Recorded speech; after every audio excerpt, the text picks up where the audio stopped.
A decorated army colonel, a fallen soldier's remains, and a flight. He was denied. What happened next shook the entire country. The airport was packed, families dragging rolling suitcases, business travelers glued to their phones, kids running ahead of exhausted, parents, the usual chaos. Colonel David Carter stepped inside his polished dress shoes, clicking against the tile floor. He had been through this routine too many times before. But today was different. The weight on his chest wasn't just from the ribbons and medals on his uniform. It was from the casket waiting on the tarmac draped in the American flag, Private First Class, Jason Reynolds, 21 years old, gone too soon. Colonel Carter adjusted his hat and took a deep breath. He had a job to do, a duty, one that went beyond rank or recognition. It wasn't about him. It was about the promise made to every soldier who never made it. Home, no one gets left behind. He approached the airline counter, setting down his military orders and ID. The woman behind the desk barely glanced at him. At first she typed something into the computer, frowning. Then she looked up. A pause. Just a split second too long, sir, can I see that again? Her voice was tight.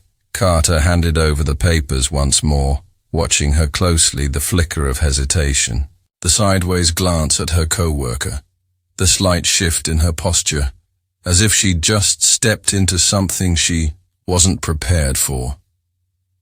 She turned, whispering something to another agent. He glanced over his expression, unreadable. The moment stretched thick, with something Carter had seen before but never got used to. When she returned, her smile was stiff, forced. "I'm sorry, sir, but there seems to be an issue with your ticket. We can't allow you to board at this time."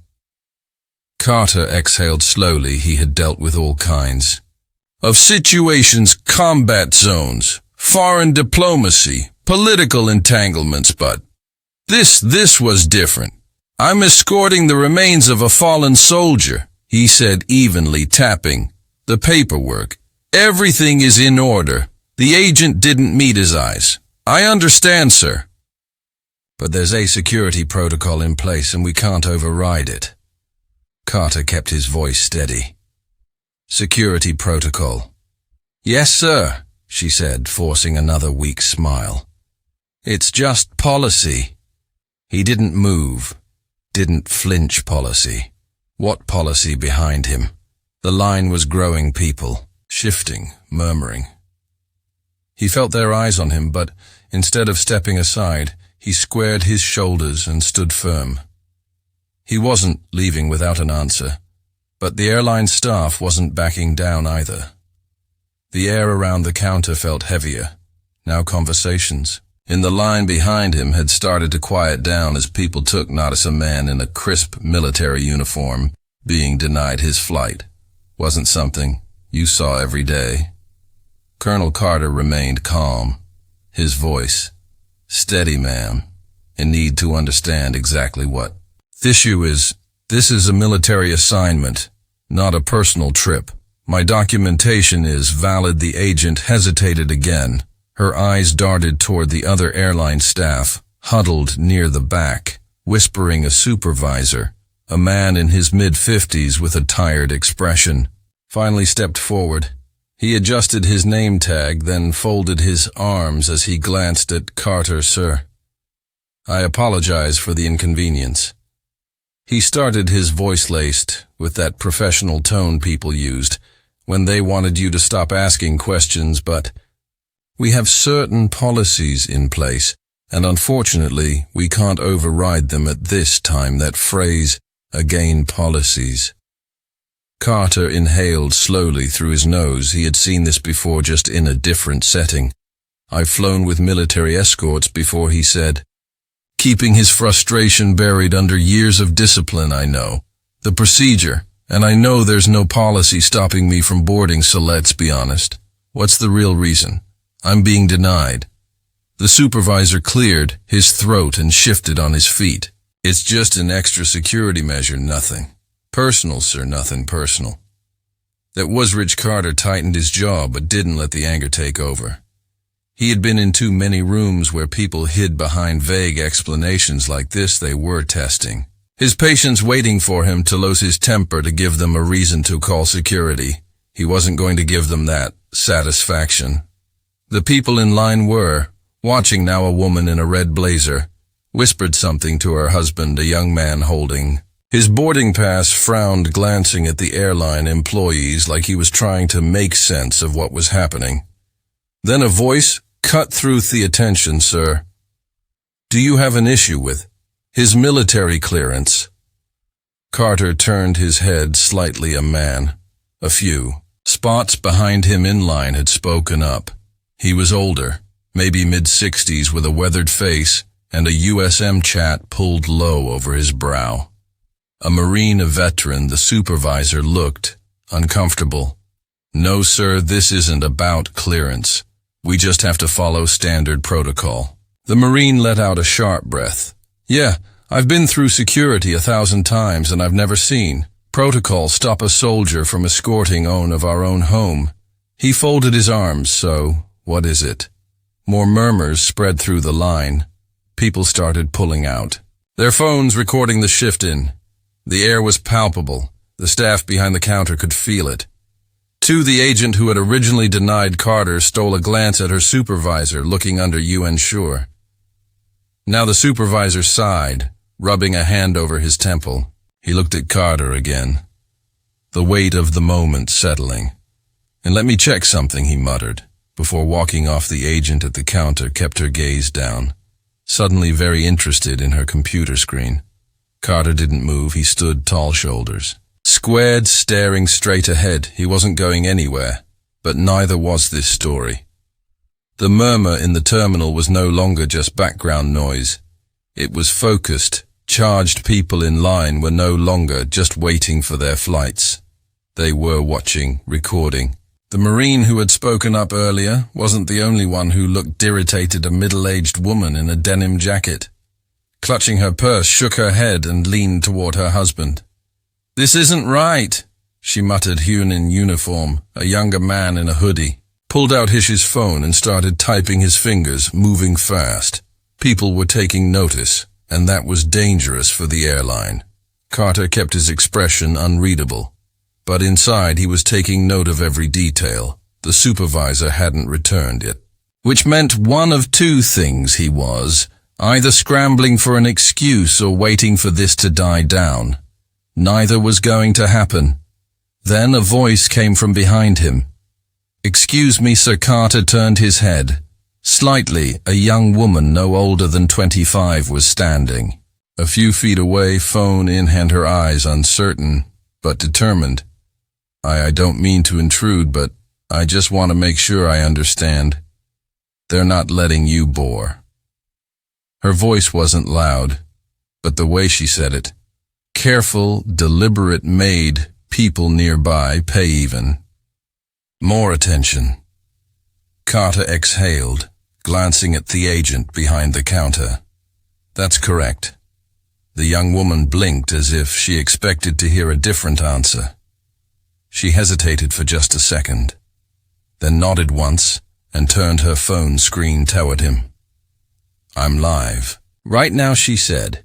"People need to see this," and just like that, the floodgates opened. Another man held up his phone.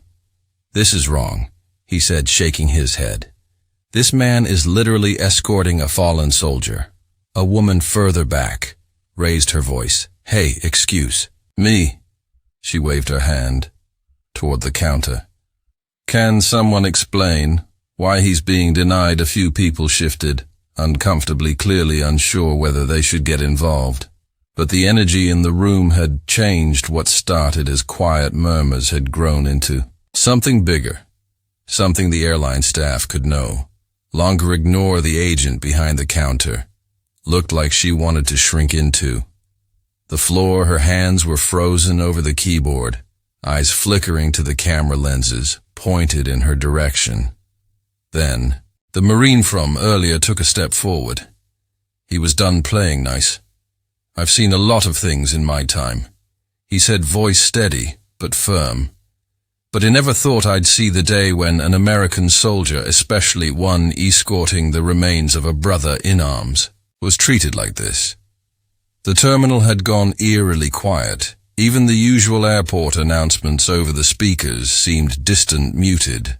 The only sound was the recording, beeps from phones capturing every second of what was unfolding. The Marine Square, his shoulders, this is a disgrace. The agent swallowed hard. Her fingers trembled as she clicked at her keyboard again. The supervisor still nowhere to be seen. Passengers whispered a baby fussed in its stroller, but the mother, instead of soothing the child, was staring at her phone, reading something with a look of disgust on her face. Then somewhere in the back of the line a man muttered, "It's already trending." Carter didn't move. He didn't need to. The world was watching now. The tension in the terminal was thick. The supervisor was still gone. The airline staff stuck in a ward silence. Phones were out recording, tweeting, streaming, and then like a spark hitting dry grass. It spread. The young man in the hoodie, still glued to his phone, let out a low whistle. Damn. This is everywhere now. Carter didn't react. He knew better than to celebrate too soon. But from the way the agent behind the counter stiffened, he could tell she knew it too. The woman in the denim jacket checked her phone and gasped. "Oh my God," she whispered. To her husband, "It's already on Facebook." The older Marine grunted, pulling out his own phone. They don't even know what kind of storm they just started then, as if. On cue, the airport's loudspeaker crackled. To life attention, passengers due to unforeseen circumstances, Flight 237 to Phoenix will be delayed. We apologize for, and I inconvenience. A few groans rippled through the crowd, but most people weren't even paying attention. Their focus was here on the uniformed soldier, being refused to flight while carrying out his duty. A minute later, a young woman near the windows gasped, "He's on Twitter." She turned her screen toward the crowd and people leaned in. A tweet, written in bold capital letters. They just denied a black U.S. Army colonel his flight while escorting in a fallen soldier's remains. This is how we read our heroes. # let him fly underneath it. The numbers were climbing. Retweets, comments, likes. It was catching fire then. Another tweet popped up, this one from a veteran advocacy group. "We are aware of the disgraceful incident happening at airport. Name our soldiers deserve better. Expect action." The crowd murmured the realization. Sinking in the airline had officially lost control of the narrative. The agent behind the counter still frozen in placelet. Out a shaky breath, she turned and hurried toward the back, disappearing behind a frosted glass door. She wasn't coming back with an answer. She was coming back with damage control. Carter adjusted his hat. He had been in situations like this before, not at an airport. Not like this, but in places where powerful people suddenly realized they had made the wrong enemy. He wasn't smiling. He wasn't gloating. Because at the end of the day, this wasn't about him.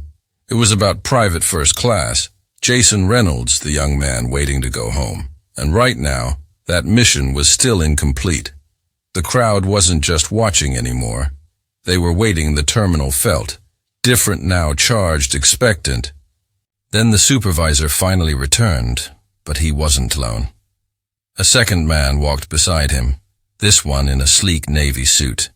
His airline ID clipped neatly to his pocket. His walk was brisk, controlled, like someone used to putting out fires. He stopped just short of the counter, scanning the scene.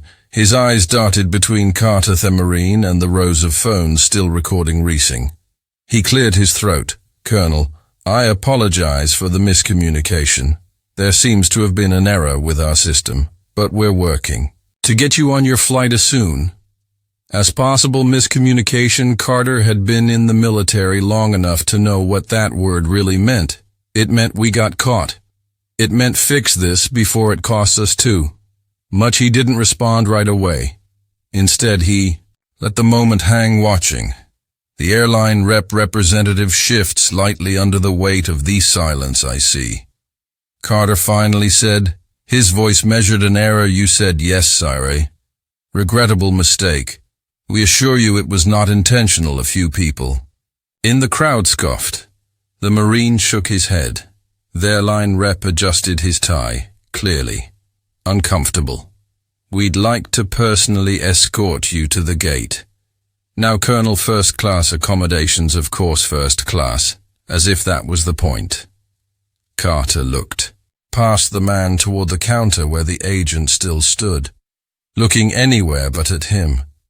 The same agent who had smiled at him stiffly when she denied his flight. The same one who had never bothered to check before saying no. Carter exhaled slowly. I appreciate the urgency, he said, but I need to clarify something. The rep nodded quickly. Of course, Carter's voice remained. Even if no one recorded this, if no one spoke up, would I still be standing here? A beat of silence. The reps wallowed. Sir, you don't need to answer. Carter interrupted. He already knew everyone in the terminal, knew another moment of silence.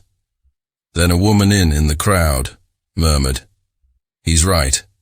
The rep tried to smooth over the tension again, sir. We sincerely apologize. We both know this isn't about an apology. Carter said it's about accountability. The crowd murmured in agreement. People weren't just angry anymore. They were disappointed. The rep knew he was losing control. He straightened his posture, adopting a more authoritative stance. Colonel Leighton, get you on your flight now. But before Carter could respond, a new voice cut in. Sir, a younger man in an airport security uniform had appeared at the side of the counter. He held out a phone toward the airline rep, his expression tight. I think you should see this. The rep frowned, taking the phone. He scrolled, his face paled. The Marine crossed his arms. What, something wrong? The rep didn't answer, but AR already knew the backlash had officially exploded beyond the airport. A major news outlet had picked up the story. The headline was blunt. U.S. Army colonel denied flight while escorting fallen soldier. Airline scrambles for answers. Below it, a video clip played footage from the terminal. The rep handed the phone back, inhaled sharply, and turned to Carter. We deeply regret this situation. His voice was thinner now, forced. We'd like to issue a public statement, clarifying. Carter cut him off. The public already knows the truth. Silence. The rep pressed his lips together. Carter looked at the crowd. At the phone still recording, he turned back to the rep. I don't need first class. I don't need special treatment. I need respect, and so does the soldier I'm escorting. Another murmur ran through the crowd. The rep gave a stiff nod, as if that was all he could do now. Understood, sir. The Marine let out a small approving grunt. Carter adjusted his hat. Now let him finish this mission, but the consequences for the airline were just beginning. The airline had lost control of the situation. The story was out, spreading faster than they could contain. The terminal felt more like a press conference now. Phones still recording, passengers still watching. Then something unexpected happened. A man in a dark blue suit with the unmistakable posture of someone with real authority walked into the scene. He wasn't from the airline, he wasn't airport security, he was military.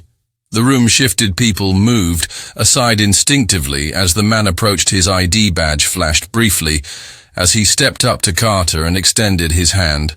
Colonel, he said firmly, I'm Major Thomas Beckett, Department of the Army. We've been informed of the situation. Carter shook his hand, his grip strong.